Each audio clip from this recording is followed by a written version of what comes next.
Boys, welcome back. Today I got a special treat for you. I just got back from the Pro Tour, finally caught up on all of my work and everything. So getting back into doing some videos. First thing I want to do, because I've had so many people asking me about it, is going over my deck list that I played for the Pauper event. I'm going to do another one for the actual Pro Tour, what I played about that, and I'm going to do just like a breakdown video of like how the Pro Tour went for me. Spoiler alert, Pro Tour was super fun. It was one of the best events I've ever went to. But uh, enough of that. Let's just jump into the deck. So this is the deck that I brought to the commoner deck to win the lore book. As you can see, I am one lore book richer. Uh, Honestly, I only spent like 30 minutes building this deck, and after playing it, there's a lot of changes I could have made to make this deck even more disgusting. And that's terrifying because this was one of the most broken piles I have ever played. This deck was disgusting. So let me jump into the deck and explain how the deck works, and then I'm going to just talk about the Pauper format in general and kind of how this deck played into everything and the decks that I saw in the Pauper format. So as you can see, we're playing Briar. You can ignore this right here where it says banned. It's not banned. Should be banned. This deck is the reason it should be banned. So at its core, what we're trying to do is abuse Ball Lightning, Belittle, and Electrify. These three cards synergize together extremely well. Let me give you an example turn of basically what I did to the majority of my opponents. So we'd start off the turn by cracking Stubby Hammers. Then we would play a Belittle, revealing a Ball Lightning. We would then flip over an Electrify from our arsenal, and then proceed to just chain Ball Lightnings into their face. We'd probably throw a Minnowism somewhere in there to pump up one of these Ball Lightnings into an annoying breakpoint that they can't just put two cards in front of it. Generally, we would present our opponent with a turn of like 6 cards in the combat chain plus a sword at the end, and something would leak through, which would then cause our Electrify to leak through, which would then trigger our Ball Lightning. We basically, on our first Arsenal turn, get our opponent's entire hand, get through damage, and then just do it again next turn. We'd put them to like maybe 8 after getting their entire hand. And if they chose not to block, they just died. On average, with an Arsenal, this deck was presenting like 25 damage, I would say, on average. And it goes above that. Like, I've had 29 damage rounds with this deck. It's insane. You know, all your things getting pumped by the Stubby Hammers. You've got so many extra damage triggers. The Stubby Hammers, usually on its own, would see like 3 attacks or so. Sometimes 4, usually 3. So on its own, the Stubby Hammers was worth 3. But then we're pushing cards into annoying breakpoints, like Ball Lightning, which then trigger Electrify. So really, the Stubby Hammers ends up being worth even more than it actually was. Uh, that was the crux of the deck. Very few things could survive that. I only dropped one game the entire tournament, and it was to a chain deck who I played like 4 games with him because I was just playing for fun. I was just having a good time. And he basically, like, every single game opened the game with 2 shrills with a non-attack somewhere and they're pumping something, plus a sword swing. Presenting me lethal on the first turn of the game, going first or second every single time, and I was not seeing the belittles or anything like that. Like, I wasn't getting my power cards. I did not get a single game into him where I drew my power cards, so I would be curious to see how that matchup played the other way around. The rest of the chains I faced, though, that did not end up happening. I drew the power cards, and I didn't feel like Chain was exceptionally good into this. They pretty much only ever got one Shackle. And they're playing these cards like Seeds of Agony, which frankly aren't very good into something like this. You're spending an entire... If you're playing it from hand, it's an entire card for 1 damage. And very often they weren't getting to play any of their stuff that was banished with Shackles because I'd immediately present them lethal, so they didn't ever get to play those cards. So they had to present me lethal immediately or die. That happened in my quarterfinals against Matthew Folks. I might be mispronouncing his name. The UK national champion. I did the thing. He went second. Dealt some damage to me. I think I blocked. I drew up, and I just went to town. I was just like, "Here's a belittle. Here's a bunch of things. Arsenal Electrify." He went into his turn, kept one card, so that he can't really do much with one card in chain, and did not present me lethal with one card, obviously. And then I just did it again the next round. I was just like, okay, here's 25 damage again. It was so oppressive. I played this into fatigue. It was oppressive there. It kind of does the thing that Briar on Channel Mount Heroic does, where you just go so over the top of whatever they're able to block that it doesn't matter that they're fatiguing you. You're still getting through damage on your big rounds, and usually this has like 2 to 3 big rounds over the course of the game. The Stubby Hammers one being the biggest one. But like I'd get their, I'd have a turn where I'd get their entire hand, so they're never attacking me back because they're not getting to keep a hand ever again. I'd get through like 10 damage over the top of their hand blocking, and then I'd get to the state where I'm like, okay, well, now I just need to chip away with sword. I'm just gonna get 2 damage in with my sword every turn, where this is now saying you got to give me 2 cards in the sword every single turn, or you're gonna eventually die to it. And then just pitch stack something for the end of the game, like a Razor Reflex, to just lethal them because they can't afford to overblock anything at that point. Like they can't really play around that. There's not a lot they can do. Um, it was incredibly oppressive. This deck, this has to be banned.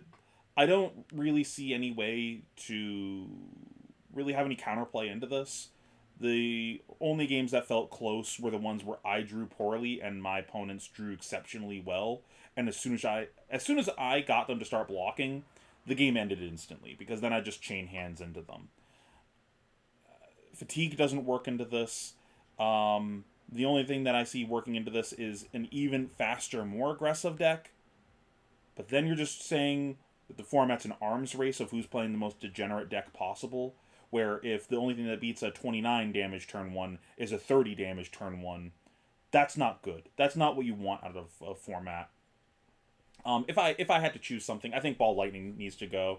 I think Belittle needs to go. Belittle is just so free in the Runeblade decks. It removes a deck building constraint on the class where Runeblade at its core, you're trying to say, I want to go attack, non-attack every single turn. So I can do my Rosetta, so I can play my cards that say you can't play this unless you do a non-attack, things like that. And it just single-handedly removes that restriction from the deck because you're just trying to always cast Belittle because it's one of the strongest cards in the deck, and it removes the restriction from your class, which then lets you deck build even more aggressively because then you go, well, I just have these Belittles in the deck that just remove a deck building constraint, so I'm just not going to bother with that deck building constraint and just play the best cards possible, slanting it to an even more degenerate deck.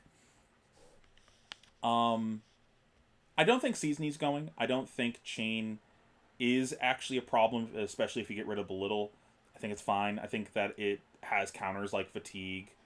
Um, I think there's the potential that other decks pop up that could be broken, but this is keeping them down. I did not really see anything else that was truly oppressive. I saw one Kasai deck, JP Coleman, nice guy.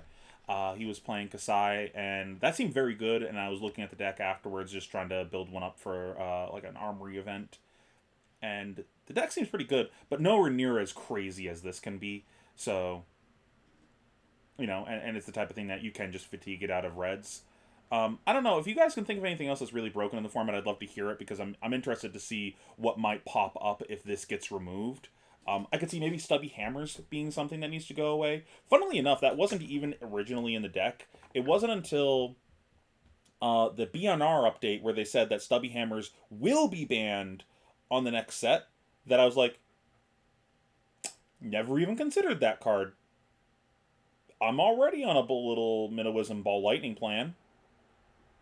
Why not go even deeper on that plan and just take out the 0 for 4s and stuff like that? I ended up keeping a couple in, and even then I'm like, I feel like these could have been something else theoretically, but they were nice to have. I did have a number of times where I whiffed on the reveal for Belittle, so I do want to add a few more targets to the deck. Shrill was a card that I wanted to cut, as well as Whisper. I never actually cast Shrill, and Whisper was good in theory, and the fact that it's a 4 block in the deck, but due to the nature of how aggressive the format is, I think I would rather just play a blue that does damage, like a Bramble Spark or something. No fuse. I'm just gonna play that when I have a Ball Lightning, and it's gonna be a blue that represents 2 damage. That's fine. Um, I think that I'm supposed to play even more copies of Belittle and Minnowism, to be honest. I'm thinking about maybe cutting Come to Fight for more Belittles, like cutting like Shrill and Come to Fight for another set of Belittle Minnowism, and then Whisper for Bramble Spark. I never actually used Mark of Lightning either, and I think that I should have been playing No Rune Feet instead of gloves, because in hindsight, I think that the piece of equipment that I would want to keep would be the stubby hammers if I was to pick like one piece of equipment. This is generally what I ran into most matchups up here. Sometimes I switch out the Hope Merchant's Hood for something else, like, oh, I want one more piece of Iron Rod or a piece of Null Rune for something. But generally, that's what I ran because the format's so fast, I'd rather just not brick on a turn or, like, get, like, mulligan the card I draw off of Electrify or search off of Belittle into the deck to find something better. Things like that do come up. But yeah, the format's absolutely degenerate. Uh, if you're looking to play this for fun with your friends and go to your armory and stuff, I don't actually recommend playing this deck. I think that you're going to not have fun, and no one else is going to have fun either because this deck is just so oppressive, where it is just going to warp the play group into an arms race where now everyone's just playing this, and it just turns into who draws the nut hand first. The other thing that I had the problem with the format was how slanted it was to play draw or first second. I felt like you were like 70% to win just by going second. Uh, Essentially, the first player to start blocking usually lost. And where decks were, this aggressive, where you could just present a 4 card 20 on the first turn, you have to block or you're dead. You don't have armor to crutch on. Where, like, generally having armor in the other formats makes it so people can't just do something like that into you because they overextend into your armor, they don't get the kill, and then you crack back and kill them, or make it so they have to block with most of their hand and they're only playing like a 1 card hand next round. And decks like this aren't trying to play 1 card hands. These decks tend to fall apart once they start blocking. So uh, that's an issue with the format too that might need to be addressed. I'm not really sure how to address that. It might just be banning aggressive strategies like this, lending the format more to defensive play being accessible. It might be that we need more armor in the format. I'm not really sure. I don't think that there's any real balance knobs that you can turn aside from that. Like, it's not like you're going to make a rule for the format that incentivizes going second versus first. Why would you do that for one format? That'd be kind of silly. Uh, but yeah, that's the deck. I hope you guys liked it. If you have any feedback on the deck, I'd love to hear it. I'm probably never going to play this again unless there's something on the line. This deck is stupid. Don't play it. You're going to lose friendships over this deck. But if you really want to crush that armory, bring this deck. You'll win. It's stupid. It's brain dead. And that's it. I hope you guys like this video. I'm going to be uploading some more content in the next week, talking about the Pro Tour and my deck. Make sure you guys like, comment, subscribe, and that's it. Peace, YouTube.